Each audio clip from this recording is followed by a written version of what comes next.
Silence is golden, but is it just the quiet before the storm? As Netanyahu meets with Trump, we had headlines versus realities. And this week, we had a perfect case study. The biggest stories often generate endless headlines and incessant, breathless coverage. They demand constant updates, new angles, and fresh drama. All this comes at the expense of the truth, and therefore is usually shallow, lacking background depth, and almost no extended context that allows us to understand what is really going on. And that's where we come in. We'll go behind the headlines and give you the full picture. The leading story this week was obviously Netanyahu's hurried, impromptu visit with President Trump in Washington. The deafening silence that emanated from the White House Oval Office after the meeting was in stark contrast to the noise created by the media before, with its usual wave of speculation around the visit. Well, they have airtime to fill after all, and when facts are scarce, imagination becomes a convenient substitute. The weight of the post-meeting silence was evident in a conversation I had Thursday morning with Israel's leading political analyst, Galei Israel's senior correspondent Yaakov Berdugo, who was with the delegation in Washington, and he summarized the visit as follows, and I quote, "The Prime Minister presented something that, in his view, explains the unusual quiet that followed. It reflects a great deal of what happened inside the room. I believe," he said, "that the meeting was dramatic. It introduced a new approach and new thinking to the Americans. The data that Netanyahu presented to President Trump will help him make a better decision. It also places Israel in a position where it is clearly saying, we will defend ourselves, and that matters. And if necessary, we will have to act even if it means moving forward on our own." He said that what he got from this is that we respect the Americans, we wanted support, but we will not again allow an existential threat to develop before our eyes, especially not after October 7th. Berdugo continues saying that Israel has strong interests, but so do the Qataris and the Saudis. He said that I also think Israel, and Netanyahu in particular, do not want to be seen as pushing America into a war, especially when you consider the isolationist movement among the Republican Party members. No briefing and no press conference can replace silence. Silence is a very important part of negotiations. I'm not sure, he added, that Prime Minister won't have to return to the United States once more, but the sequence of his conversations with President Trump will intensify in the coming days from what he understands. So after Netanyahu announced the surprise trip to meet with Trump, the media here in Israel were fed headlines by opposition figures insisting that the trip was unnecessary, a bluff, as one politician put it, driven by politics rather than by the necessity of substance. One member of Knesset claimed that Netanyahu is bugging Trump and he is no longer relevant. And then came the truly absurd.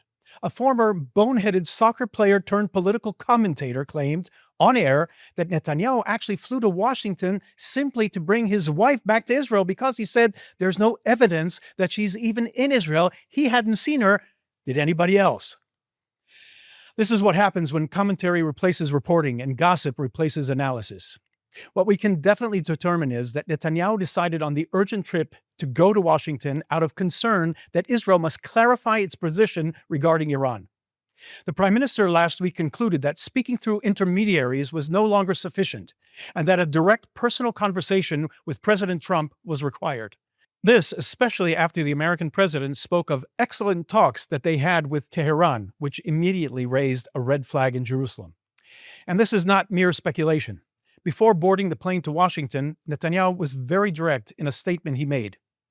In his own words, he said Israel needed to clarify its position on a possible agreement with Iran, and it needed to do so face to face. Netanyahu himself put it plainly, and you can see here at the interview he gave at the airport. בנסיעה הזאת אנחנו נדון בשורה של נושאים, עזה, האזור, אבל כמובן בראש ובראשונה במשא ומתן עם איראן. אני אציג בפני הנשיא את התפיסות שלנו לגבי העקרונות במשא ומתן, העקרונות החשובים. ובעיניי הם עקרונות חשובים לא רק לישראל, אלא לכל מי שבעולם רוצה שלום וביטחון במזרח התיכון. This is very important indeed. But the truth is that no world leader can just pick up the phone and coordinate an immediate meeting with the President of the United States, regardless of the urgency of the matter or because of a special friendship that these two leaders obviously share. There is much more to this and to what we are actually seeing.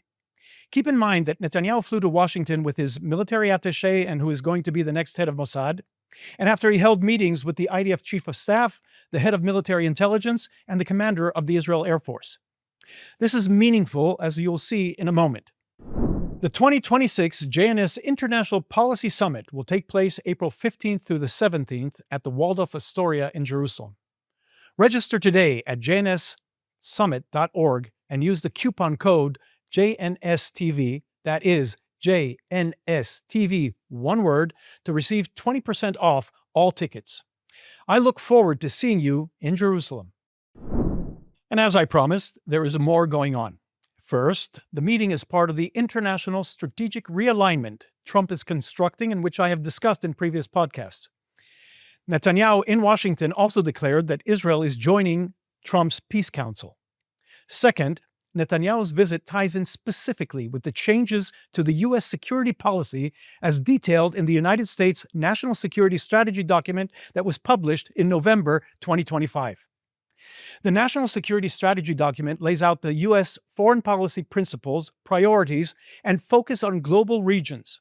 It details proposed uses of all facets of U.S. power needed to achieve American security goals, international interests, commitments, objectives, and policies, along with defense capabilities necessary to deter threats and implement U.S. security plans. And here is the relevance for understanding the real meaning for why President accepted meeting with Netanyahu on such short notice. The 2025 U.S. National Security Document lays out a vision in which Israel is more than just an American ally. It is a central pillar of American strategy. The document highlights the destruction of Iran's nuclear program in Operation Midnight Hammer, the military operation conducted by the United States on June 22, 2025, targeting 3 Iranian nuclear facilities, and frames this along with the decisive U.S. support of Israel during the 12-day war with Iran, as historic strategic achievements.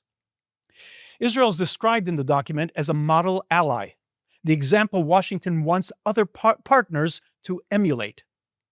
It notes Israel's military achievements over the past year against Hamas, Hezbollah, and the Houthis in Yemen. It openly criticizes the previous administration for restricting Israel's freedom of action and clarifies the new policy, which is to empower Israel, not to restrain it. A strong Israel is a top American strategic interest, not as a partner it needs to protect, but as a regional anchor of U.S. interests. It positions Israel as the central stabilizing force in the Middle East, a strategic U.S. asset. The old Middle East, the one built on balancing militias, appeasing Iran, and restraining Israel, is collapsing. A new one is emerging, built on the opposite logic: empower Israel, weaken Iran, integrate the region. So Netanyahu going to the United States is coordination at the highest level. It's the United States and Israel shaping the next phase of the Middle East together. Trump is deliberately vague on his intentions. The delay is not hesitation, but a calculated move to gather more and more forces in order to deliver a short, lethal, and decisive strike. There is another element here. Trump is also speaking to the non-interventionists, the American first isolationists on the American right. He understands that if he does decide to take action, he needs total support among the Republicans. Prime Minister Netanyahu brought to the meeting with Trump what Israel has to offer at its finest: information, intelligence evaluations, and possible tactical recommendations drawn from real operational experience, all that it wants to place directly on the president's desk for his consideration. The region at the same time is witnessing immense change, all of which is secondary to the removal of Iran. Entrepreneur Michael Eisenberg joined Prime Minister Netanyahu's trip in a late decision by Netanyahu to raise the issue of Gaza during the meeting. Eisenberg is part of the Israeli steering committee dealing with Gaza, and he initiated the establishment of the Gaza Relief Fund, which operated to distribute food in Gaza during the final months of the war, an activity that sparked significant anger within Hamas. Gaza will be run by foreign elements who are organizing as we speak, but not before Hamas is disarmed and removed. Lebanon is staging a performance of unity because it knows that the donors for its restoration won't tolerate Hezbollah's dominance anymore.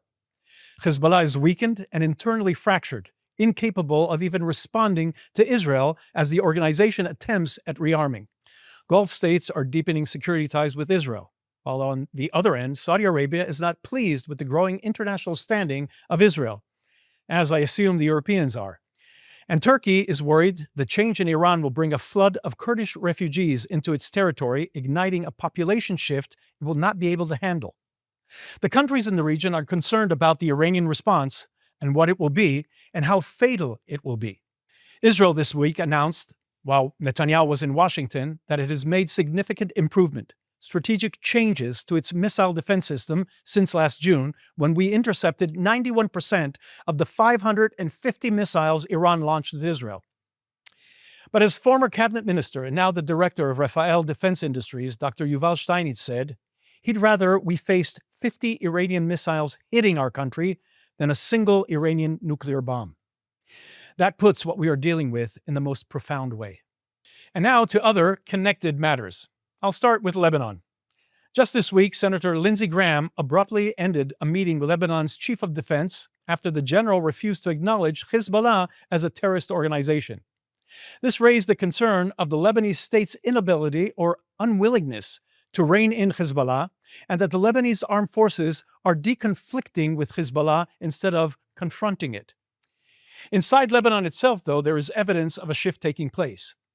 Gilad Katz, advisor to Israel's foreign minister and the former Israeli consul general to Houston this week, wrote about an unprecedented event taking place inside Hezbollah. For the first time since the organization was founded in 1982, a top Hezbollah official has resigned, or more accurately, has been pushed out.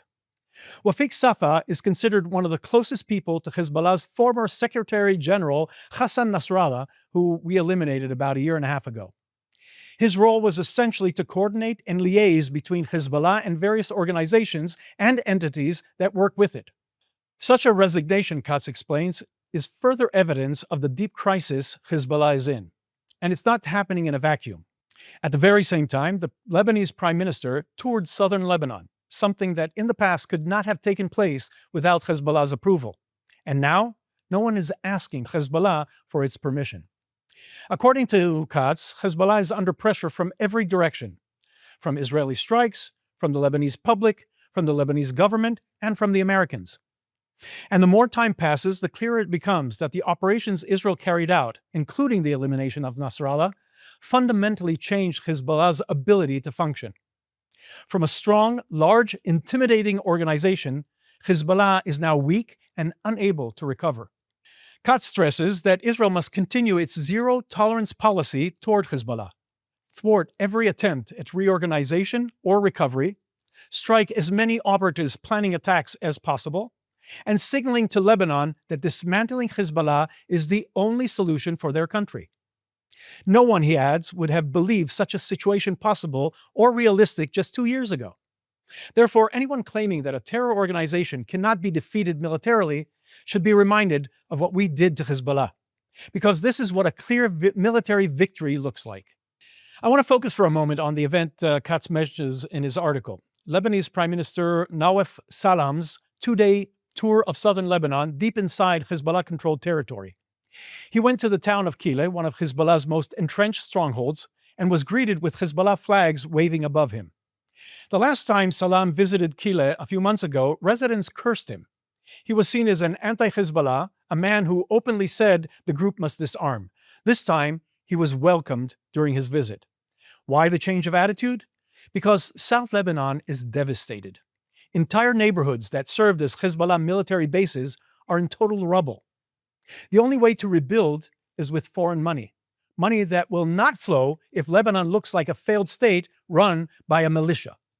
So unsurprisingly, the United States announced a new package of sanctions targeting the terrorist organization Hezbollah. Under the measures, any American transaction with listed companies that assisted the organization will be blocked. Next month, France is hosting a major donor conference with Gulf states and European governments under the banner of reconstruction of war-damaged areas in Lebanon. These donor countries are not sympathetic to Hezbollah. Kuwait, for example, announced this week that it is adding 8 hospitals in Lebanon to the national terrorist list. This designation will prohibit any funding of these hospitals from any source originating in Kuwait. This is a significant blow to Lebanon, as Kuwait has been long providing substantial support for Lebanon's local healthcare system. Qatari media reported that the Kuwaiti government committee established to support the fight against terrorism has decided to include the 8 Lebanese hospitals on the national terror list, classifying them as entities for which there is reasonable grounds to believe they have carried out or attempted to carry out acts of terrorism. Hospitals used by terrorists? No, can't be. No way. Interesting point is that the committee's mandate specifies that an addition to the national terror list is either by its own initiative or based on a request from a foreign authority. Makes you think. In Lebanon, officials claim that the hospitals in question are affiliated with Hezbollah or with organizations close to it. The Kuwaiti committee demanded the implementation of its decision, which includes freezing all funds and economic assets belonging directly or indirectly to the entities on the list. The regulations also require Kuwaiti institutions executing the freeze to report back to the committee within 24 hours on the steps taken. So Lebanon and Hezbollah are staging a performance, a temporary, fragile facade of cooperation to convince the world that Lebanese state is in control. And that's why Safa was pushed out. He was too provocative, too visible, and openly thuggish. His motorcycle gangs terrorized Christian neighborhoods whenever Hezbollah wanted to send a message to the Lebanese government. That behavior is now a liability. Hezbollah is trying to soften its image, to look governable, to avoid scaring off the donors. But everyone in Lebanon knows the truth. The smiles are for the cameras. The unity is fake. And beneath the surface, the country is bracing for the next phase, because the old balance of power has been shattered. Which brings us back to the core point. Israel's actions over the past 2 years did more than just weaken Hezbollah militarily. Israel disrupted the entire political ecosystem that allowed Hezbollah to operate with impunity. From Beirut to the villages of South Lebanon to Kuwait, the ripple effects are clear, and the Middle East is clearly shifting. And for the first time in decades, Hezbollah is the one that is on the defensive. Lebanon is obligated to disarm Hezbollah. It is one of the requirements of the ceasefire which they were to fulfill by the end of 2025. It is another of the open-ended circumstances and Arab deception that Israel will deal with. Understanding the Middle East is sometimes as simple as a cup of coffee. That, at least, is what Middle East expert Idit Bar suggests while looking at how Qatar manages to play both sides of the regional field, funding Hamas and the Muslim Brotherhood on one hand, while hosting the largest U.S. Air Force base in the Middle East on the other. Idit posted that right now Doha is showcasing a lavish exhibition on the history of coffee, ancient pots, curated displays about values of hospitality, and European researchers praising Arab heritage. On the surface, it's all culture, refinement, and soft lighting. But as Bar points out, this is precisely the point. According to her, Qatar invests billions in museums, exhibitions, and global events like the World Cup to craft an image of an enlightened, cultured state preserving Arab tradition. It's a soft power strategy designed to shape global perception. Visitors fly in, sip coffee with beautifully staged gallery, and leave, repeating the narrative Qatar wants them to carry. But Bar stresses the contrast. Behind this polished pretense is the same state which is funding the ideological movements that destabilize the region and providing shelter to the very actors responsible for violence across the Middle East. Qatar, she says, has mastered this playbook, and elements of it are now appearing inside Western political systems themselves. This pattern that Idit Bar describes, a cultural veneer masking a far more radical agenda, mirrors what we are now seeing with certain political figures in the West who speak the language of inclusion and heritage while advancing deeper ideological projects that most people don't recognize. Nowhere is there a better example of how public attention can be completely misdirected by Islam than the Caliphate of New York City. During a press conference this week about early childhood programs, Mayor Mamdani's remarks about immigration and Islam framed the long-term cultural trajectory of the city shaped by Islamic identity and expansion. And I consider my own faith, Islam, a religion built upon a narrative of migration. The story of the Hijrah reminds us that Prophet Muhammad ﷺ was a stranger too, who fled Mecca and was welcomed in Medina. Surah An-Nahl 1642 tells us, "As for those who immigrated in the cause of Allah after being persecuted, we will surely bless them with a good home in this world." Or as the Prophet Muhammad ﷺ said, "Islam began as something strange and will go back to being strange. So glad tidings to the strangers." And at the same time, his response to the surge in anti-Semitic incidents has been hesitant at best. The contrast is striking: a strong, unapologetic message about the preeminence and growth of Islam in the city, and a noticeably softer tone when addressing hostility towards Jews. This is important because while so many activists, commentators, and self-styled revolutionaries remain fixated on Jews and Zionists, a fixation inherited from centuries of religious and ideological conditioning, they are missing the actual structural shift that is happening around them. The groups they obsess over are not the ones undermining their society. The groups they ignore are the ones reshaping it. New York City, which was targeted a quarter of a century ago by jihadist Islam for what it symbolized, is now being reshaped through rhetoric, policy, and demographic strategy. Not through violence, but through the very freedoms the city prides itself on. And the people most vocal about fighting oppression are the ones least willing to acknowledge what is unfolding right before them. Meanwhile, Jewish communities, who long ago integrated into Western culture, contributed to it, thrived within it, they're treated as the problem simply because they stand out or because they succeed. But the forces openly hostile to Western culture, the ones who reject it, reject its values, and seek to replace them, they're the ones gaining ground. We've already seen what this looks like in parts of Western Europe, and the pattern is obvious and repeating. Unless people stop obsessing over the wrong target, the same trajectory awaits the United States. And just to clarify my point, I will take a moment to be less diplomatic. While idiots in the West are obsessing over what they imagine Zionists and the Jews are doing, the Muslim Brotherhood have tapped into the mental illness that scrambles your brain, diverting your attention away from the invasion that has taken place.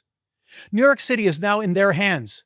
A Taqiyya-centered scam is going on, using your freedoms to tear you down, this time without the aircraft. The Jews assimilated their religious identity into your societies, and you assault them because they dress differently or because they excel under your culture. Those who hate your culture are undermining your very existence and destroying you. Western Europe is gone. You in the United States are next if you do not wake up now. And while we are on the topic of Jew hatred, New England Patriots owner Robert Kraft sparked a debate on how we should be responding to the rise in anti-Semitism with the ad that he aired during the Super Bowl this week. The spot, titled "Sticky Note," shows a Jewish student walking the halls of his school and discovers an anti-Semitic note on his backpack. Another student comes up to stand at his side and support him, and then we all live happily ever after. I don't mean to make light of the ad, though many have taken issue with it. The ad serves a purpose with the audience it was aiming for. It was aired during the most viewed TV show in the United States, and it was meant to raise awareness among the American public. Many influencers responded. Tanya Tsikhanovsky of Highly Jewish commended the effort, as we should. Leo Leibovich, a good friend of mine at Tablet magazine, also voiced respect for Kraft personally, but then was very critical, stressing that the Jewish response to anti-Semitism should project power and resilience, not fragility. A wonderful young TikToker who I do not know, named Chana from the Tribe, she gave her rendition of what should have been done with the ad, ending it in a way that Liel would have agreed with, as you can see here. And I saw another rendition in that same direction where it shows that the Jewish kid does the Jewish thing and becomes a doctor and ends up finding a cure for an illness and then heals the anti-Semite from high school, who then expresses remorse, and again, they all live happily ever after. This all sounds nice, but it's disconnected from reality and from the dangers that actually are looming. Hatred of Jews has never stopped at nasty remarks, signs, or demonstrations. Throughout history, it has always escalated into violence and destruction. Even if not on the scale of Nazis, it can still take the form of local acts of destruction. And we need to prepare for that. Not with denial and not with performative dignity, but by ensuring that those who hate us understand that there is a price. that a Jew is not someone you can harm without consequence. There is so much we can do that if anybody here knows Robert Kraft, tell him to give me a call and I'll be happy to show him how his money could be put to good use for the Jewish people. And by the way, to prove my point, I saw this interesting post that was shared around social media claiming that Israel is the most feared country in the Muslim world as per a new survey. And there's a reason that it's true the past 28 months. Turning to events in Israel now. Prime Minister Netanyahu last week released 55 pages of testimony he gave before the state comptroller, the official who by law is empowered to investigate failures of the government and its institutions in Israel. And October 7th was undeniably a colossal failure. I'm not going to get into the details or start assigning responsibility. There's still a mountain of information to gather and countless testimonies still ahead. Instead, I want to focus on the core of what Netanyahu was discussing with the security establishment, because that part is not in dispute. Regardless of whether the intelligence community believed Hamas was about to attack, regardless of whether they thought Hamas leaders were serious or bluffing, there was never a debate in Israel about one thing. After Hamas took over Gaza, they were building the infrastructure to strike and destroy Israel. Everyone knew it. The only question was how effective Israel could be in undermining the buildup, and whether Israel could withstand the international pressure that always arrives the moment we take action. And here I can speak from personal experience, having worked inside the government for 30 years. We always knew we had a very short window of opportunity, a few days at most, before the Arab world would turn to international pressure against Israel, backed by media-driven defamation campaigns to stop Israel in its tracks. Everything we witnessed over the past 2 years and a third fits with that exact pattern. One of the reasons Israel agreed to the ceasefire in September was the growing international condemnation. The pressure was mounting, and it was clear where it was heading. To President Trump's credit, he took that European and Western meddling and flipped it on its head. He forced them to put their money where their mouth is, to actually invest in the resolution of the war, to take responsibility for a real solution, instead of issuing empty statements and symbolic UN resolutions that change nothing on the ground. What we see from the testimony is this, that Netanyahu understands that he has to act decisively while the clock is still ticking, and that he understands how to navigate international pressure that will follow. I will end today with the most interesting news, and that which gives the clearest indication as to where Israel is headed, the Israeli economy. This week, the largest exit in history of the State of Israel was officially approved. The European Commission gave unconditional approval for Google's parent company, Alphabet, to acquire the Israeli cybersecurity firm Wiz for $32 billion. To put this in perspective, this is Google's biggest deal ever, and it's for a company founded in 2020 by veterans of the IDF's Elite Cyber Unit, a company that didn't even exist 4 years ago and is now rewriting global cybersecurity standards. Regulators both in the United States and Europe reviewed the deal and found no competition concerns. In fact, the EU's antitrust commissioner even noted that Google is still behind Amazon and Microsoft in cloud infrastructure market share, meaning Wiz isn't about dominance, it's about innovation. And that's the point. While Israel is fighting on multiple fronts, Israeli tech is doing what it's always done: build, scale, and lead. A country of under 10 million people just produced an exit larger than anything Europe has generated in years, and it did so in the middle of a war. Wiz is now operating for the United States, but its DNA is unmistakably Israeli. Speed, risk-taking, elite cyber expertise, and a culture that treats constraints as fuel. And it's the perfect place to take a deeper look at the Israeli economy. The Bank of Israel last week issued its summary of the Israeli economy for the past year, and it declared it to be sound, stable, and actually growing. Despite all we've been through the past few years, from the global pandemic through the most expensive war in Israel's history, the Bank of Israel puts the total cost of last year's war at 350 billion shekels. Israel last year saw 80 billion shekels in foreign investments, more than all of Europe combined. NVIDIA doubled its development centers in Israel. Israel has $231 billion in foreign currency reserves. Israeli commentator Yoram Edry, who I have quoted in previous podcasts, wrote that this is the part the world never understands. Israel is not just an economic miracle, it's a security miracle. There is no rational explanation for how a nation under constant attack, absorbing more missiles than any Western country could ever withstand, emerges stronger each time. Yes, the economy thrives because Israelis work hard, innovate, build, and create. But Western countries work hard too, he explains. They have tech sectors as well. So why does the miracle happen here? That's the question nobody can fully answer, he writes. Edry concludes that this is probably a combination of good leadership and, no doubt, divine supervision. Israeli businessman and commentator Itzik Yush, a friend of mine, offered a sharp analysis this week explaining why the shekel remains so strong despite the war, regional instability, and global economic uncertainty. Yush argues that the answer is simple. Israel is building a future, while much of Europe is managing a decline. He too points to the Bank of Israel projection for 2025, showing that Israeli high-tech is expected to generate around $80 billion in exits, not fundraising, but actual sales of companies and technologies. For a small country fighting on multiple fronts, he notes, Israel is producing more exits than all of Europe combined. According to Yush, this isn't luck. It's the result of two very different strategic choices. Europe chose comfort, regulation, and job security. Israel chose risk, innovation, and Israelis have a hunger, a desire. Europe's deeper problem isn't economic, it's demographic. A society that stops having children, he writes, stops building a future. Without enough young people, there are fewer workers, fewer entrepreneurs, and less growth. He contrasts Western Europe with countries like Poland, which he says still think a generation ahead. In his view, Western Europe is preoccupied with managing decline, while Israel, with a young, competitive global economy, continues to surge forward. Yush concludes with a blunt assessment. Israel isn't catching up with Europe, it's overtaking it. And over time, he says, it will leave Europe behind. And I will leave you with that for today. I'm Daniel Seaman. Thank you for joining me on Straight Up from the JNS TV studios in Jerusalem, Israel. We'll see you again next week.